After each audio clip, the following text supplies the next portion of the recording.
Oh, okay. Yeah. Now I got it. So we'll have a file of this, Okay. and I see you have your instrument there. Excellent. I was just killing time. I was in good my. Well, it's good to see you again. We're going to have a really nice conversation centering on your illustrious career, playing with some of the top musicians, not just in the U.S. but internationally. So let's start overseas. I found a flyer. I don't know, it was a couple of years ago, and you were playing in Tokyo, right? Right. That was 2018. Around that was actually a day before my birthday, June 20. So Uh-huh. it was yeah. I met there was a fellow here, Japanese Nihonjin, who owned a dollar store here in El Cerrito. Oh, He doesn't really? have it anymore. Yeah, and then he happens to he's a business owner, but he happened to play upright bass. And when I was telling him I was going to Tokyo, he says, "You want?" He introduced me to his American friend, guy named and he was his name was Scott Latham.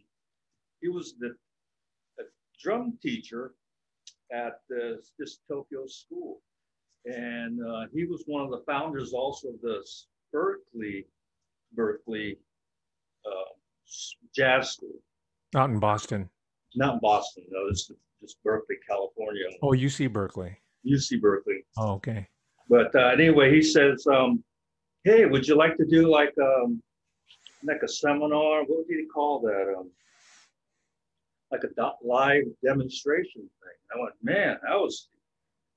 This is before I found out about the Nikkei Sansei uh, visa, and I thought, Oh, and I thought, well, if anything, this is maybe an introduction into maybe I can show my stuff and become maybe a sensei teacher at that Muse Academy of Music. And he was telling me it's the only accredited school in Japan for jazz, rock and roll, pop, and really? stuff. And I goes, man, that's like a dream come true. I was thinking I was just gonna go there and, go try to get the Koseki Toho from my grandfather in Hiroshima, Hmm. and so I said that'd be wonderful. So that was like in around May that year, no, April maybe, April, May, June. So I had about a couple of months to sort of get three songs together. And so anyway, that's how I met this fella. And he's American. He's been living and was living in Tokyo since the 80s, married to Hmm. a Japanese girl. And he was telling me, he says, "Hey, Mike, there's a lot of musicians over here that know who you are." And I go, "Are you kidding me? I mean, I'm flabbergasted."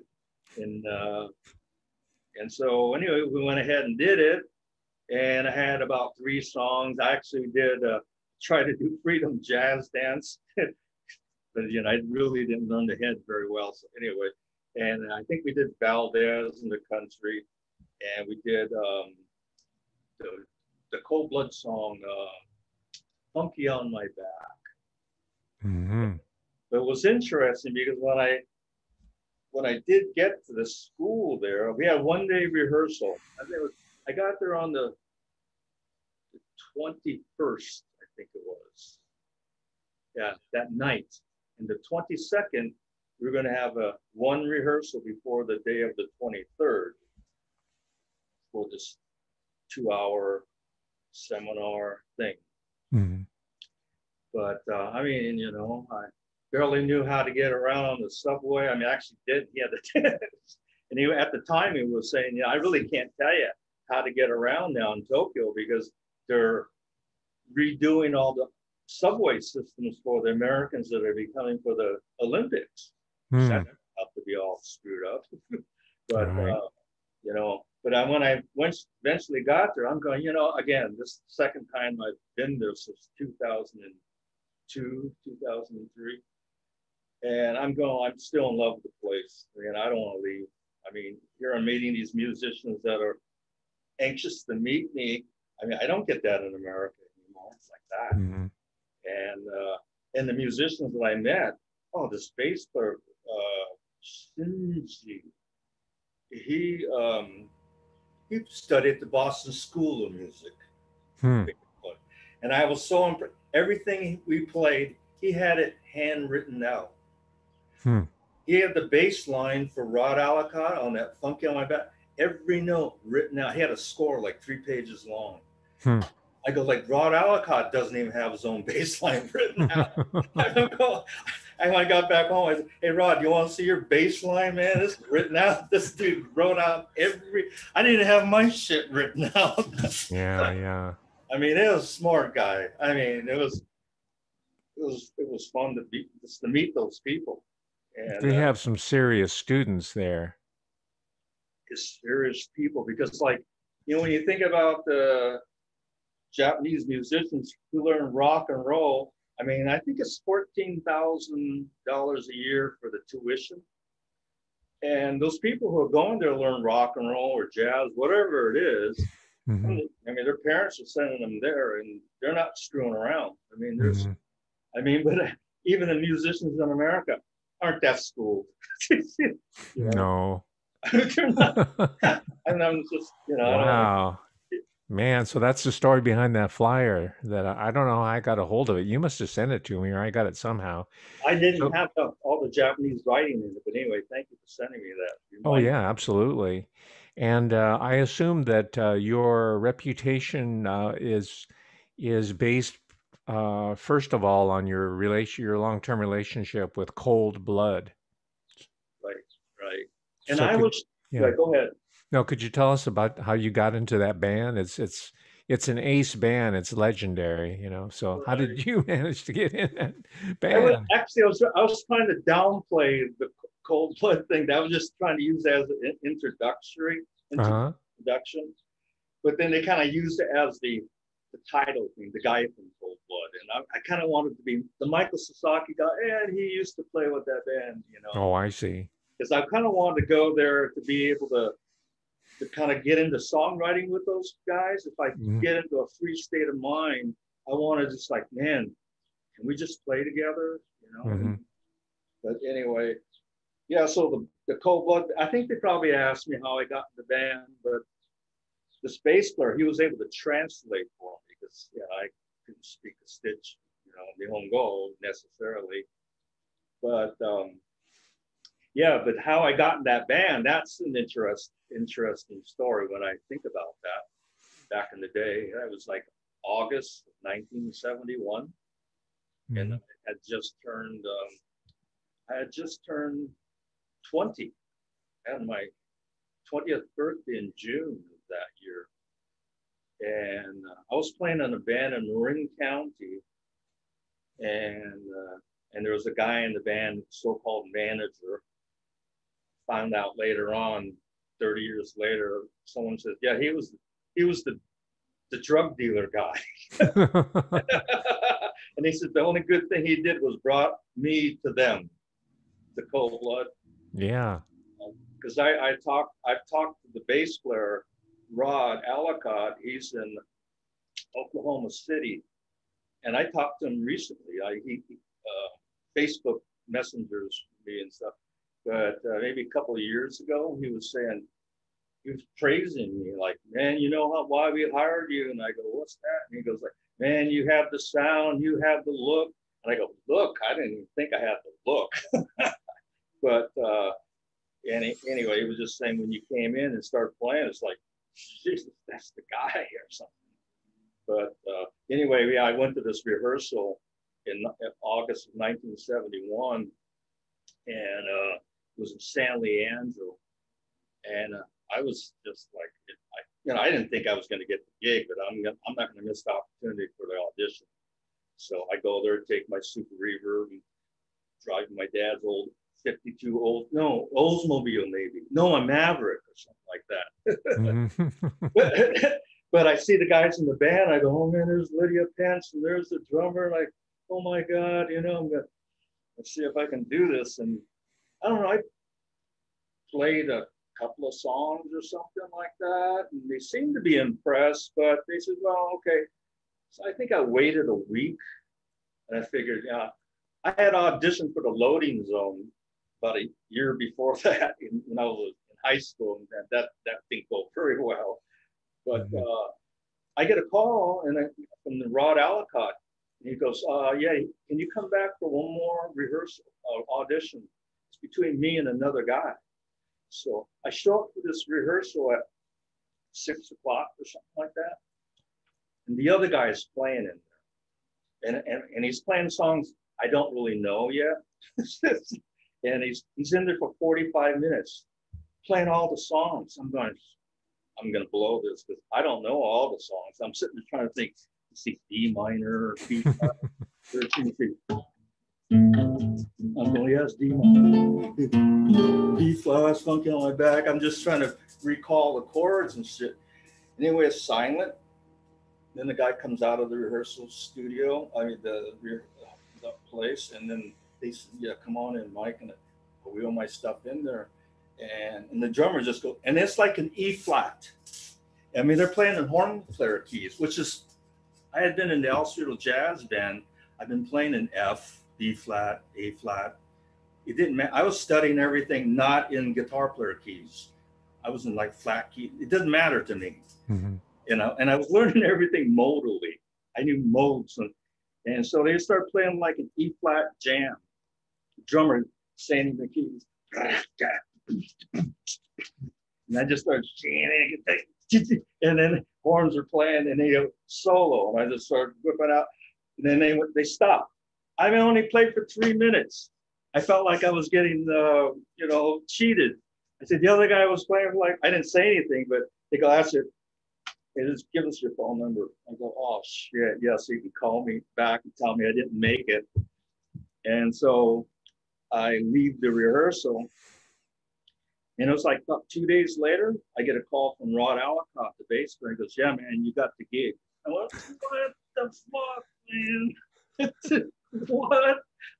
And I never get a chance. I finally asked him, years later, I said, what was that deal about why the other guy played for like 45 minutes. I only played for like 3 minutes. I thought I was getting cheated.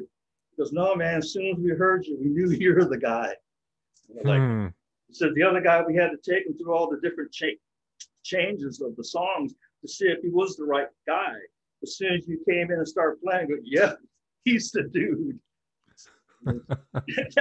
Wow. That was a good feeling. Well, yeah, congratulations.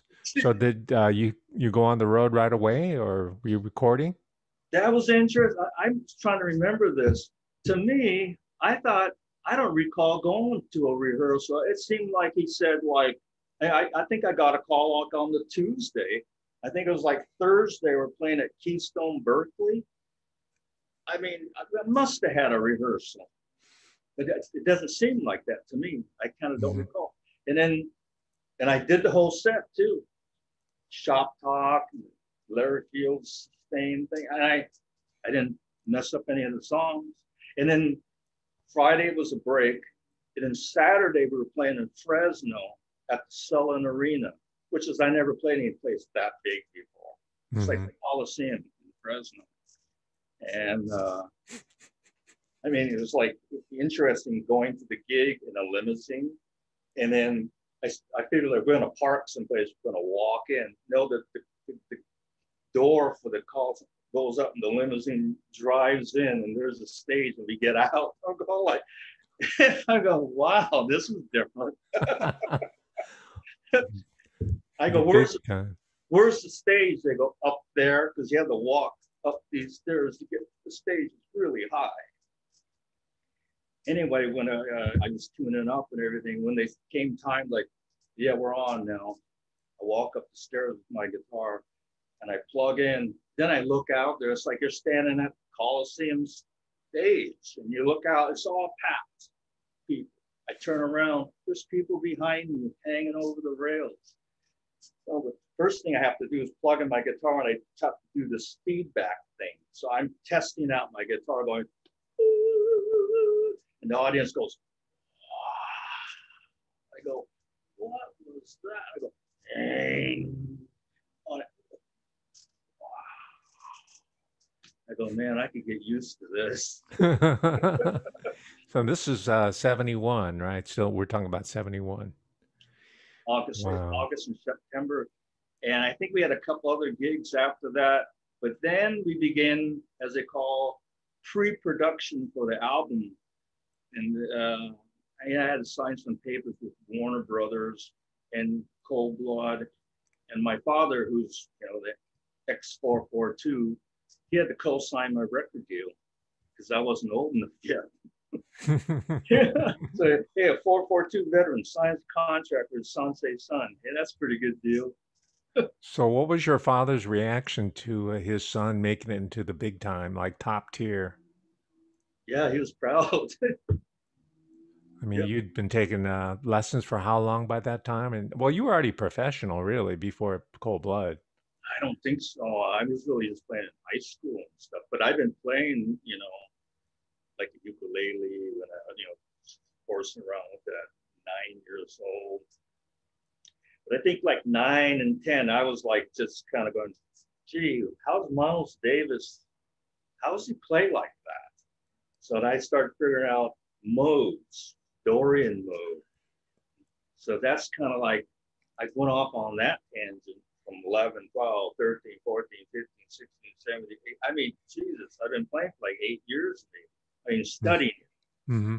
While my other friends are playing baseball and drinking beer, and I'm just practicing my guitar, listening to vinyl albums, putting the new on. And so, I didn't really realize how good I was getting. I don't know. And I think of myself more of like a fusion rock guitar player because I was studying jazz kind of ideas, and I liked samba things, like I was, like.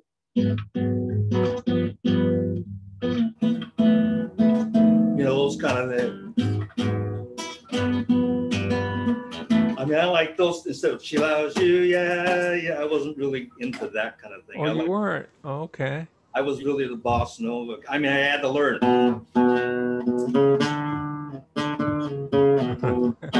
Those riffs and everything, or under. I learned those songs with my friends, but I was always wondering what's Antonio Carlos Jobim doing? Astrid Gilberto. What are those chords? I want to know what those things are. So you were already into the sophisticated harmonies and the voicings really early, the beginning, huh? I guess so. And I had a good guitar teacher. Maybe he's not a great teacher necessarily, but it was the guy that my father found to our next door neighbor, and a guy teacher named Jim Luttrell. He's just a really good guitar player. I mean, and I think his claim to fame was the Lawrence Welk band. Lawrence Welk wanted to hire him, but he never got the job because he wouldn't wear a tuxedo to play the job. he refused to do that, so they have to hire somebody else. Oh my gosh! But he was at that level.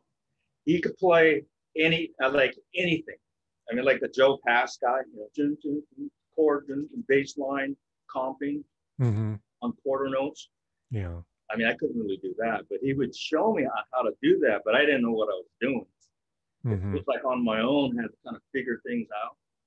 And then I took from another a guitar teacher named Jerry Hahn. Oh, yeah. I know who he is. Yeah, I've been listening to him at the Gary Burton band, vibe player. He was teaching out in San Francisco. And I don't know, I was like 18. This is before Cold Blood. And I went out there and he was teaching me things where like, okay, now I'm learning something about technique, scale movement, diminished scale. It's going to connect this chord with this chord, major scale, how to put together a melody, not just da da da da da da da. It was da da da da, all kind of intervals and stuff like that. And learn it in every key, that kind of a thing. Not just one key. Right. So that's how I I think that was good training for me, was learning from a guitar player that really played good and just showed me voicings that my ears just went, I like that. I mean, the Beatles stuff and the Rolling Stones, Dave Clark Five, the Who, I could figure that out for myself.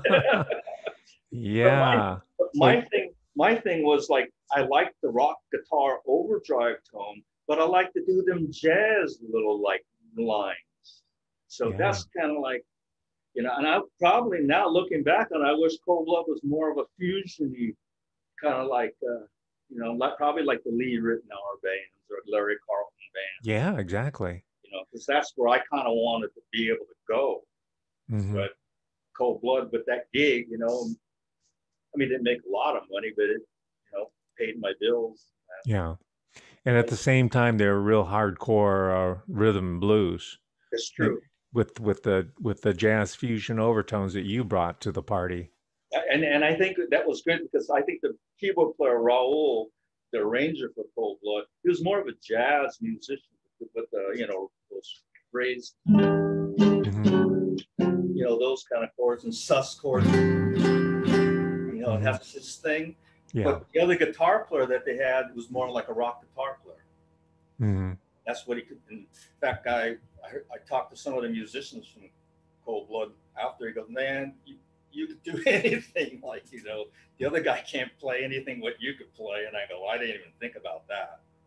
But well, you know, you grew up in an area. We're talking about East Bay, ladies and gentlemen, San Francisco Bay. You're in the East Bay.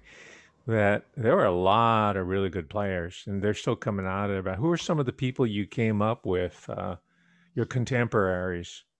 Right. I mean, basically, there was a friend of mine that I went to junior high school with. His name was Ray Oviedo. Oh, yeah. And also Norton Buffalo. Yes. And so we were all in the Spanish class together. Okay, this is what, junior high, or high school? Junior high school. What's the name of the junior high out there? Granada Junior High. It's Kennedy High School now. Oh, okay. So, but, yeah.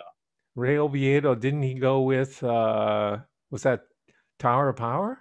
Actually, when he claims at the time, he goes, oh man, you taught me how to play guitar. But I'm not sure about that, right? But well, after I got with Cold Blood, I was almost into my Cold Blood thing, almost coming out of the Cold Blood thing. Ray was playing with Herbie Hancock. Oh, okay. And I was going like, how in the hell did he do that? That's kind of what I would want to do. Yeah. But Ray wasn't hired to play like leads. He was doing something else that Herbie wanted. And what it was is those plunkety plunk, he calls them alto guitar parts.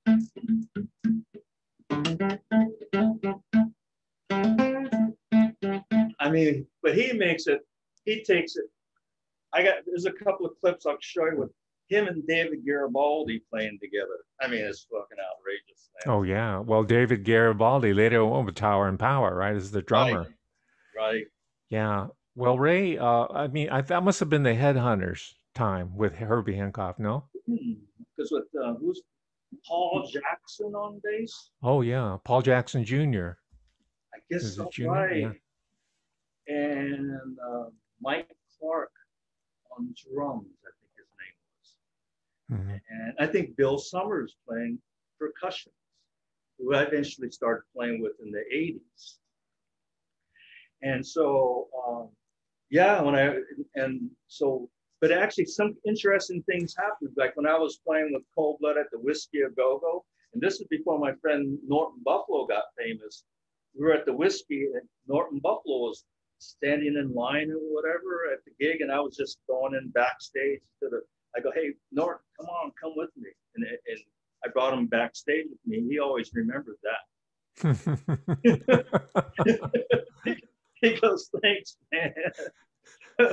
And then, and I think that gig at the Whiskey A Go-Go, the guitar player was playing. I think the guy was Alan Holdsworth that was playing that. Oh my gosh, you're kidding me, Alan Holdsworth? Yeah, because we were going like, who the hell is that? It's like some guy downstairs. He's got the rock tone that I like. He's like, his fingers never stop moving. It's like, started off so, and also, just like, what? I'm almost embarrassed to play. I mean, that guy was so good. I think it was Yeah, Al Moulder. That was him. probably. He had that legato sound with an infinite sustain. Right. He had been with Soft Machine before that. I guess. And Oh, was he? yeah, Wow. he was with, yeah, for a short time. Yeah. And he bridged that gap between the rock and the jazz rock. I guess more like the Pat Metheny, Larry Carl, Lee Yeah, Howard, but but even even more. more fluid and more sophisticated harmonically. I He think. was like a sax player. Or Yeah, almost like a Frank Gambale, maybe. yeah.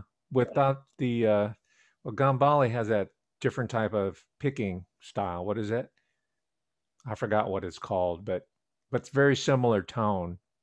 Right, because we all of us were sort of going for that sustainy tone. Yeah, heavily legato. It was like a violin type tone almost. Exactly. I almost like make my guitar trying to make it sound like a violin and make it sound more woody. But at the time, those kind of overdrive pedals and things kind of wasn't getting that. And now I can get that tone. But Hmm. at the time, I didn't have an overdrive pedal. It was just plugging into the amplifier, turning it up to 10. And this is the super reverb. Super reverb. And basically on my guitar, I'd roll back my strat to around 7 or 6 for a clean tone, and I roll it up to 10. And really, the dB didn't get that much higher, but it started singing that. And then Ah. that's all I that's how I could do it. Yeah. Now, what are you using now to get that violin tone today? Good point. I did that, I think, for a Hiroshima gig and Jun Kuramoto album. I was using a boogie head and a Marshall cabinet with 412s. And then I actually put a little rat pedal in front of Oh, okay. it. And before, I never liked the rat pedal because it sounded too nasally to me. But somehow I learned how to work with that.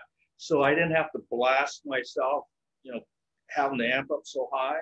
I Hmm. kind of figure out how to tune it in to get the overdrive and enough where I could roll back my guitar and make it somewhat clean, not real clean, but that's Hmm. how I was doing it. Now I was getting that chunky kind of husky sound out of the Marshall cabinet. Hmm.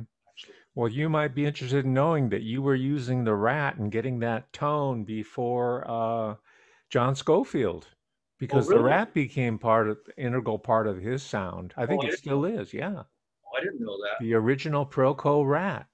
Proco Red, that's what I have, right? I got Yeah, it. But I didn't use that. That was after Cold Blood. That's right. in the 80s or something like that. Because back in the day, I my whole thing was how do I get overdrive and clean tone? I always got halfway one or the other. Either I got a good overdrive tone, and when I went to the rhythm, it wasn't clean enough. Hmm. But what I was trying to do, and I think a couple of gigs, I actually used two amplifiers, and I had to A-B them. One was set up for totally clean and click, and then go to overdrive. But Hmm. I think after a while, our road crew kind of convinced me, hey, this is like a lot of work for us. Oh, come on. Come on. Well, that takes us to the Mesa Boogie deal. Weren't they doing the two channel deal? That's right. Randall, did you meet Randall Smith I early did. on? Oh, what's his last K- name? Smith, because he's in Petaluma, right? Randall Smith, Right, the right. guy that started Mesa Boogie. I thought it was last name was always Randy Mesa. I've always known Oh, him. oh no, I thought it was Randy Mesa. yeah. Well, he started with Boogie. I think Mesa Engineering, and then it became Mesa Boogie. Oh, But yeah, go ahead. Tell me about the Boogie amps of the early because days. well now the Boogie amp though I did get my Boogie amp in '73 or something like that, and I got it at Prune Music in Mill Valley when Randy Smith was working at Prune Music in Mill Valley, and he was just making them. Evidently, I think he was taking a Fender Pro or Vibrolux or something and converting those into the Boogie amplifier. So when I was getting mine, everyone Carlos was getting one. John McLaughlin was getting one. And I got like number 17. And the serial number on the back, it was scratched in. It wasn't on there yet. He scratched in number 17. And I got the Kona hardwood and the tweed front. But I think that had an overdrive switch. But I think the beauty about that Mesa Boogie only had one 12-inch speaker. And then, but when we would play at Winterland, and when they would mic it, put me in the monitors, it felt like I was playing through a stack of Marshalls. And it was, and I loved the amplifier.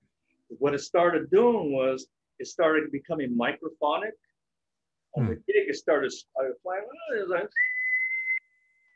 what's that sound? I had to go in and bang and hit it and make it stop. And then they did something, my road crew, they solved that problem by taking out one of the power tubes or preamp tubes and putting in something called a Vetron, like a solid state tube. So it got rid of that squealy sound, but the tone changed. And I didn't like it anymore. It sounded like the new solid state amps. It sounded real brittle. Well, that's probably a solid state rectifier they put in there. Okay, there you go. Yeah. Power tube. So and then what happened was I sold it. Oh no. Sold it. And I'm not sure if I sold it back to Leo's Music. I think I sold it back to Leo's Music in Oakland on San Pablo Avenue or something like that. I mean, to make a long story short, I ran into Randy Smith at the NAMM show when I was playing with Hiroshima in 2004. And I told him about the amplifier. And he said to me, "Oh man, you should have told us. We would have bought the amp back from you." And I don't know.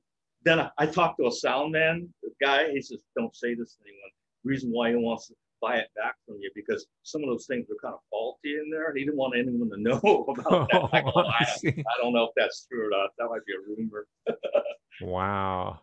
So, years later, you made the founder, the creator of the famous Boogie amp, Randall Smith. Incredible. I met him. He remembered. Now you have, I mean, I put you in that exalted area of the jazz fusion guitarist, but you also had a lot of sort of Memphis soul feel to your rhythm, especially. But you had a relationship with Steve Cropper, is that correct? That's kind of interesting, because 1974, he produced the Tower Power album. I forget which one that was. Oh, really? Yeah. I didn't know that. Okay. Yeah, because that's how we met him. I think maybe it was Willie Fulton was in the band still, because Willie Fulton, the original guitar for Tower, really liked Steve Cropper. He had a Telecaster and the whole deal. In fact, I have Willie Fulton's old Con tuner up in the attic. I bought it. Wow. I mean, the stroboscopic tuner? Yeah. Wow. Well, anyway, so we found out that, Steve Cropper was producing Tower Power.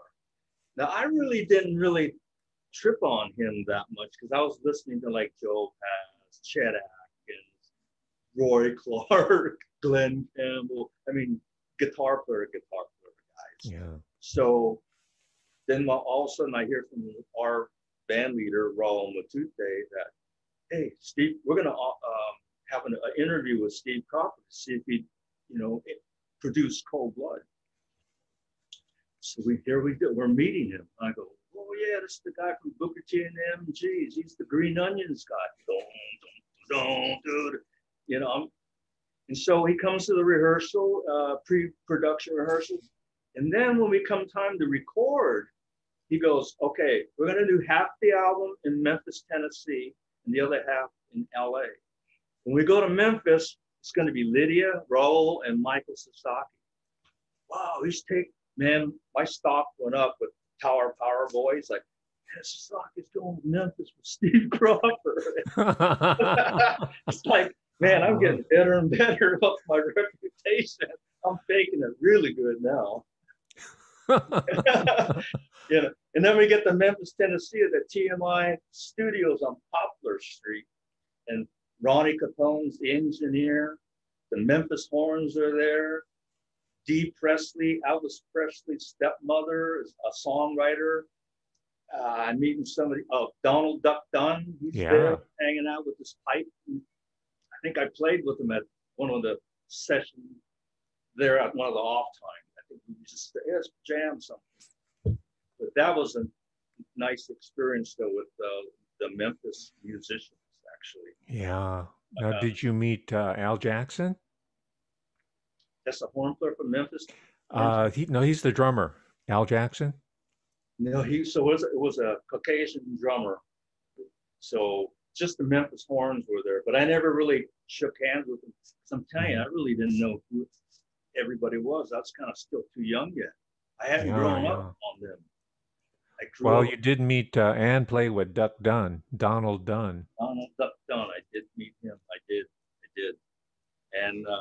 And this other bass player from Memphis, young kid. And it was interesting because it's like you never judge a book by its cover because if you say, "What y'all laying on the second verse?" and the piano player with his left hand goes, "Doom doom doom doom doom doom doom boom boom boom boom." Goes, "Oh, I see." And he goes, "Boom boom boom boom boom boom." I go, "Holy shit!" You didn't think he's slow. That dude, it's like he's the. Whoa! I was like, "Yeah, I'm impressed." You know. Wow. Yeah. I mean, in that, we were talking about all the different talent that was in the East Bay, but you knew the Fogerty brothers, right? I didn't know the Fogerty brothers. I knew Randy Oda, Sensei guitar player here, who worked with the Fogertys. And Randy used to work as a producer at Fantasy Studios in Berkeley. Oh yeah. And Randy actually wrote the song for Eddie Money called "I Think I'm in Love." That's written by Randy Oda, Sensei. Oh, I didn't know that. Wow. Great. Yeah, he wrote that. And it's a nice rock tune. He's a real good rock guitar player. And of course, Fantasy is where Creedence Clearwater Revival recorded. That's right. And Randy was hanging out there a lot. I heard he was working with Cal Jader, people like that. Because Fantasy originally was a jazz label. Like Blue Note, right? Yeah, West Coast jazz. Right. Like Cal Jader and other people in the label. I think Vince Guaraldi was with Fantasy. Guaraldi, probably. Yeah. San Francisco, the whole Bay Area thing. And Creedence Clearwater, I think, was their first rock group that they signed. John Fogerty, the songwriter guy. I think he's the main guy, right? The voice songwriter. I think Randy worked with the other brothers, like Tom Fogerty, I think the drummer. And that's who. Right. Oh, I think he played rhythm guitar. Probably, right. I think it was Doug Clifford that played the drums. The drums. Okay, there you go. Yeah. And then, but didn't you go to school with them, or? Well, I went to the same high school, El Cerrito High School, that Clearwater came out of. And actually, there's a cemetery up there, Sunset View Cemetery. Their house is up above Sunset View Cemetery. And I used to drive by with somebody. I go, "Which one is the Fogerty's house?" I get down to sort of the end. That one over there. Oh, that's where the Fogertys came from. And I thought they were like a bunch of poor guys, but it's like the guys up on the hill. Well, you took me by the house years ago. Well, maybe that's what it was then. Okay. Yeah, you took me by the house, and I said, "Wow, they're not like from Bakersfield." Like they were into Buck Owens in the California country. Right. But John Fogerty still represents or misrepresents himself as a working class kid.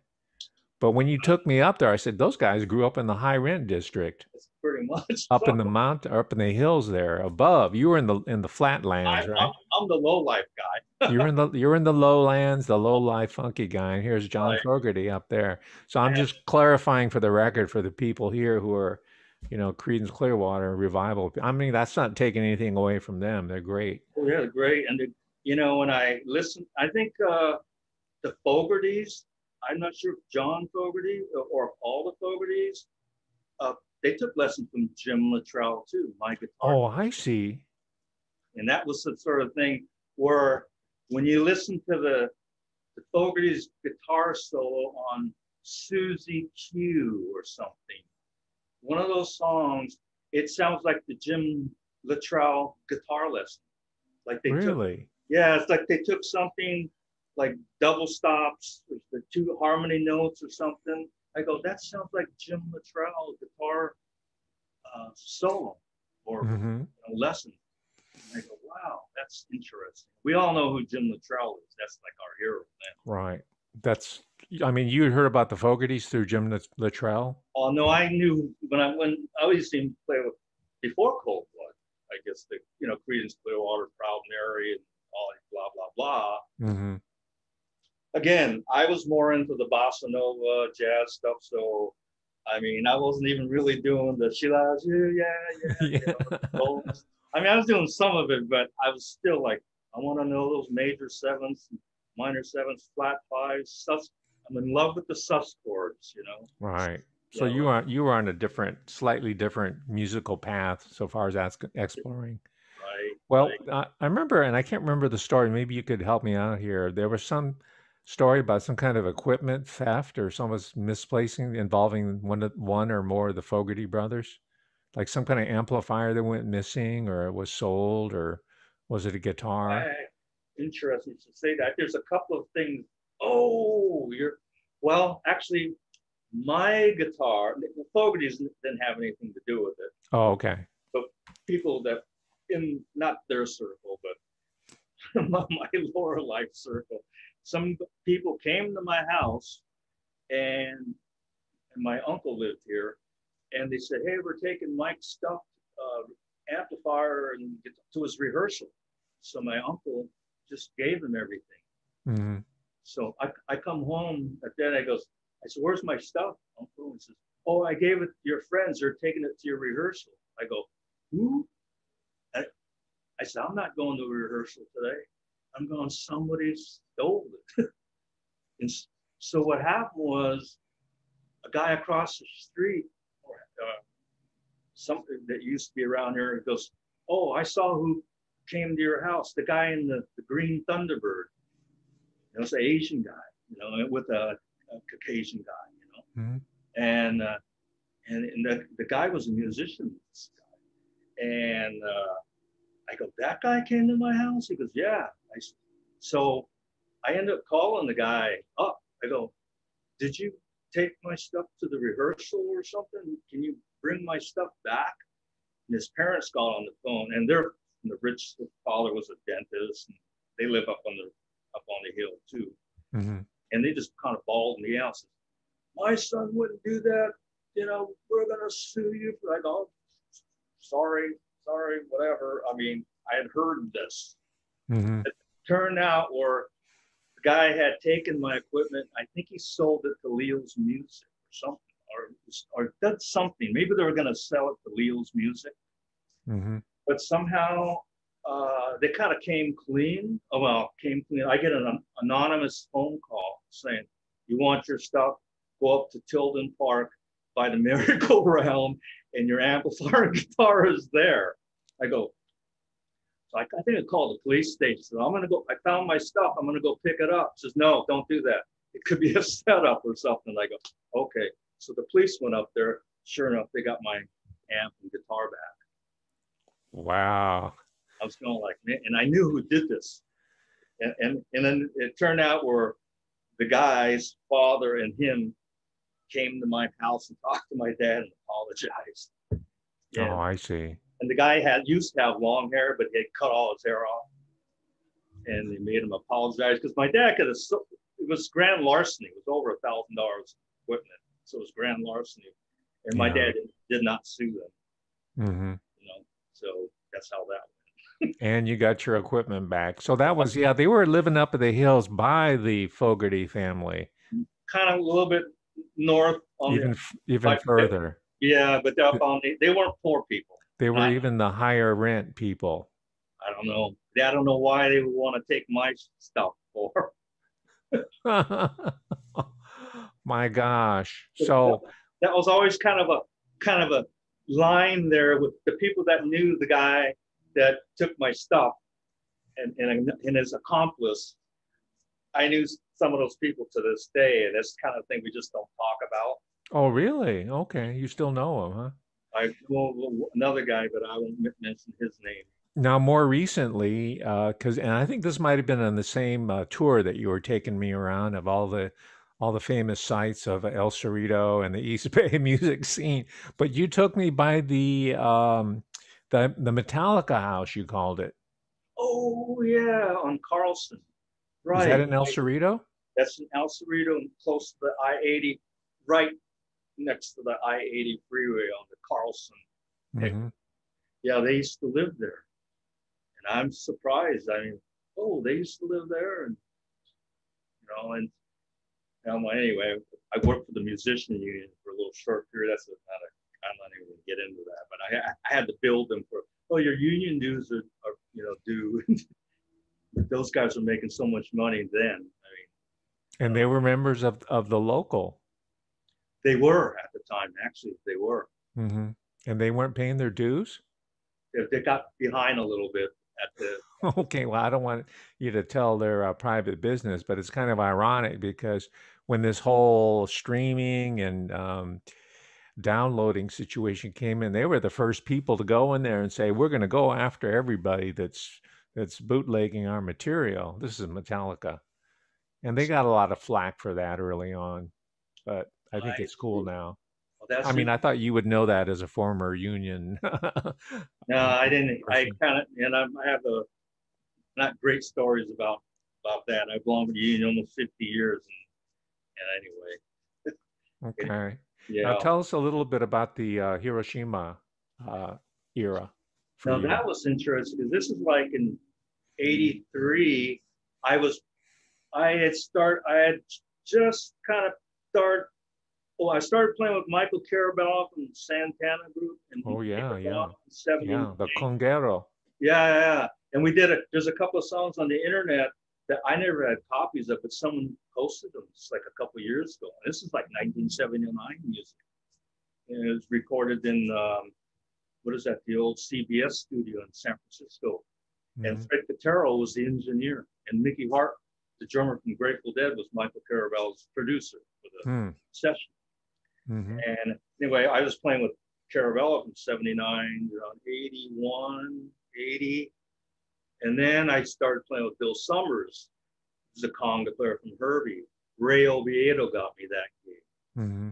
And but after, and we were on Soul Train, so I did the Soul Train Wow. See, thing. I didn't know that. Oh really? Oh I okay. wanted to be on Soul Train as a dancer, but you made it as a performer. Oh right. Like Yeah.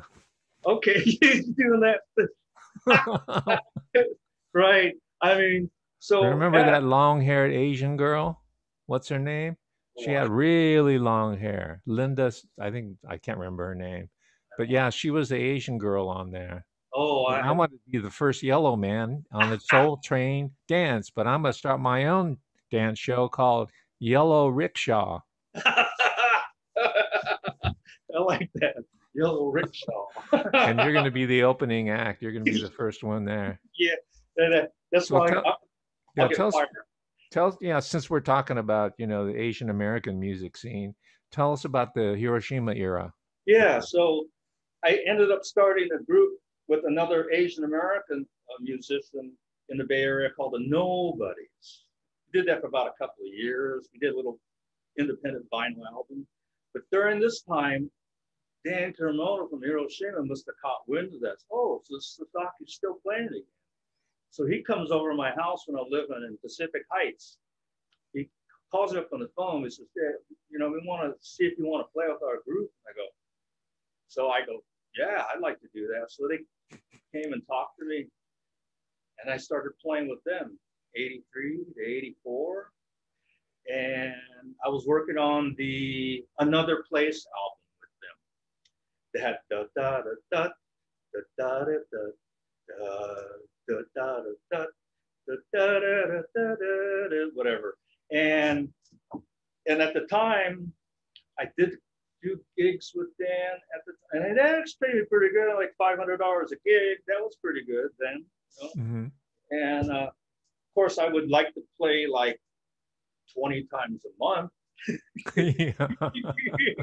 you know, or whatever, you know. Hmm. But at the time, then Dan Kuramoto's brother was road managing the Michael Jackson Victory Tour. Oh my gosh.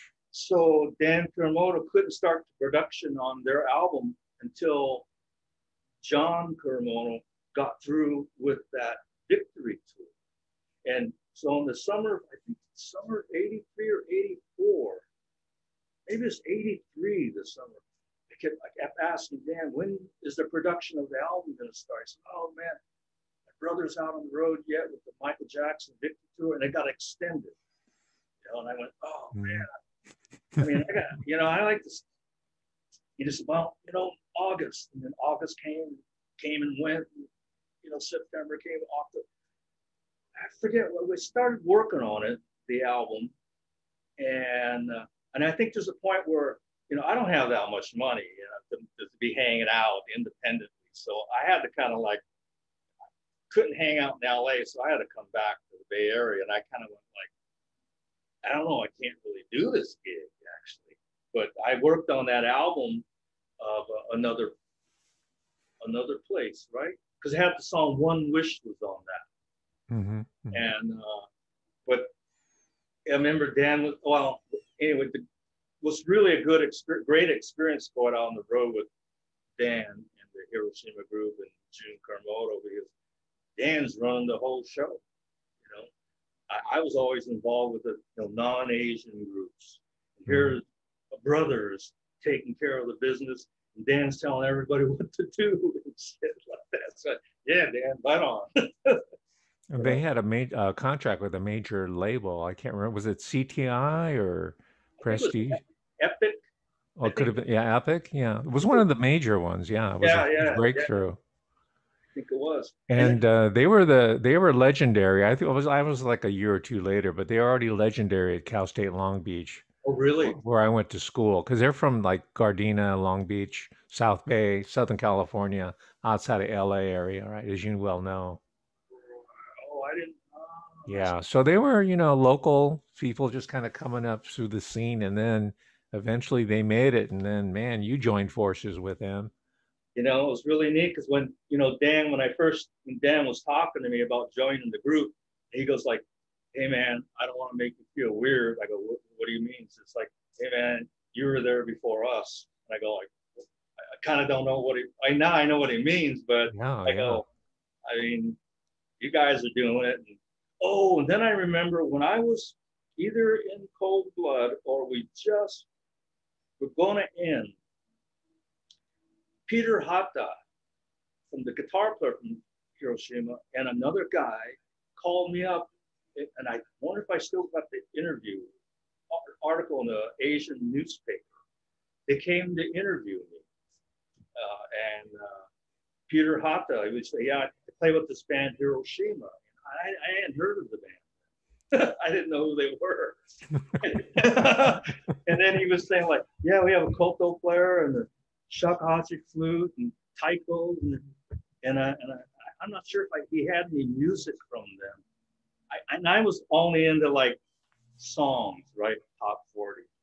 They were playing like kind of like more jazzy, like I kind of like, but it was like a new age or new age smooth jazz, I think. Smooth jazz thing. Yeah.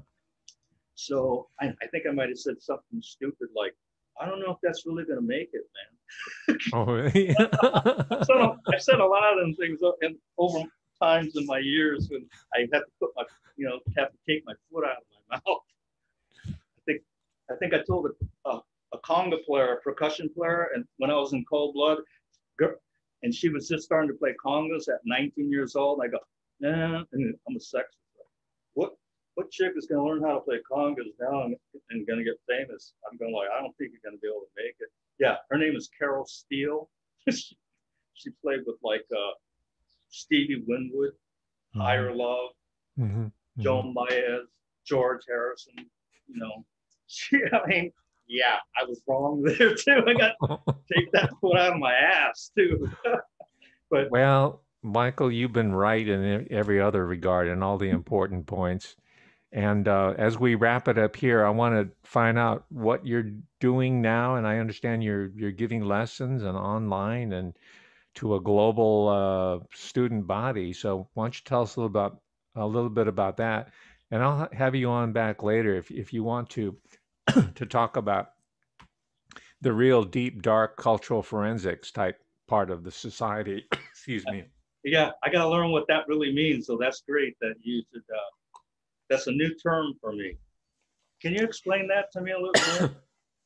Well, it's you've been doing it through this whole talk here, our conversation, just unpacking the cultural elements that make up this society and culture, and the music is being, one really important part of it, one important stream, from Memphis on the mighty Mississippi to El Cerrito in the Bay Area, overlooking the Pacific Ocean with Hiroshima, all of that. That to me is all part of the the forensic exploration and investigation of who we are as human beings, and all the forces that are arrayed against us. Because you were in the music business. That's a tough gig, in general.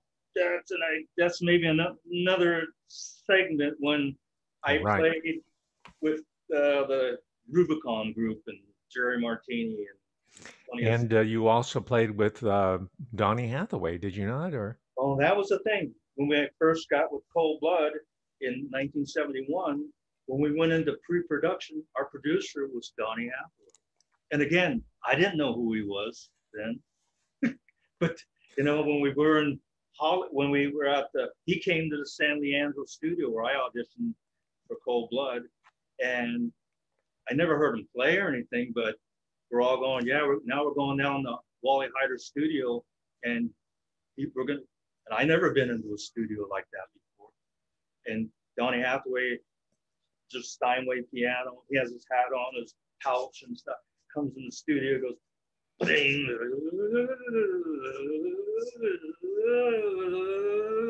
Okay, let's get started. And we go, yes, sir. I can't do that. And then I did Valdez in the Country. So that's one of my little claim to fame was when I had to play Valdez in the Country. I mean, he's sitting there across from me telling me like these certain chords. Yeah, that's cool, Mike. Yeah, that's cool. How about this? Oh, this one, take that finger off, keep that G on top. Okay. And then this, yeah, okay. Now, yeah, those chords are cool. The rest of the chords are cool. And he goes like, okay, guitar player, kick it off. It's like, hey, can I practice tonight? Come back tomorrow? Nah, fired. We'll get another guy on Sunset Boulevard. Come play this shit. But wow. yeah, And that is your signature song, Valdez in the Country. for me, and I because mean, you played that in Tokyo as we were just started with this conversation. that's true. Good. Thank you for So connecting. that song has served you well all down through the years. My friend, And you told me Donnie Hathaway had perfect pitch. because when I was in the studio, I mean, I could see his chops, and everyone's listening to the guy. And then the headphones, I could hear him like, guitar player, yeah, your E string is slightly flat. He picks out the string, and then his voice was, he sings me the note. I'm going, I go, roll, give me an E off that Steinway. I go, man, I guess, sir, anything you say, Mr. Hathaway. Wow, what a story! I was And like, yeah, speaking of dark, as most people know who are watching this, he committed suicide, or at least that's the story. yeah, I don't, what's happening? But I mean, like he came into the studio, he used to always do this hand, like somebody says, like yoga, hand cleansing exercise. And he must have been into some spiritual kind of thing. Hmm. And then before the sessions, he wanted organic or natural carrot juice. I don't know what that was all about. And in fact, now that it's legal now, he was saying, back in the day, there was a commercial on TV, like Juan Valdez, the coffee guy. I remember So Folgers. Folgers. right. Well, Folgers. So Valdez in the Country was, everyone thinks about coffee. And Donnie said, sorry, Donnie, I'm going to tell a story now. He said, it's all about some good pot. He says, don't say anything about it. That's what Valdez was about. That's the country. And Again, now the story is told, courtesy of Michael Sasaki, he was. guitarist extraordinaire. So tell us where we can find you on the interweb. So I'm with noescape.com. That's NOHESCAEE.com. I mean, I'm the web guy. It's like not much there, but it has a little bit of literature about me and a way to get my email and kind of sign up for Zoom guitar lessons. What is it So called? Zoom? What? I just say Zoom guitar studies. I say it that way because it could be intermediate people. Beginners are I like because I can really start them off. But I have a fellow now who's Chinese American student that called me last year, and he was the one who really got me more started on this because I was supposed to be in Japan by now. So I was moving, selling stuff, and just disassembling things and say, when I get to Japan, I'm going to reset up. And, but the COVID thing hit last year. It's like, okay. And then even now, US passport cannot go yet, cannot enter. So anyway, when this, my friend, student called me last year, he's 57 years old. He's a doctor at Duke, from Duke University. He's married to a Sansei gal, and he's got 2 kids. And I'm going like, man, this is a smart guy. He's taking lessons from me. And he goes, but this is last year. And I was telling him, I'm not quite set up yet for this. But at the end of the year last year, he says, want to just kind of get it rolling? I go, you know what, let's do it.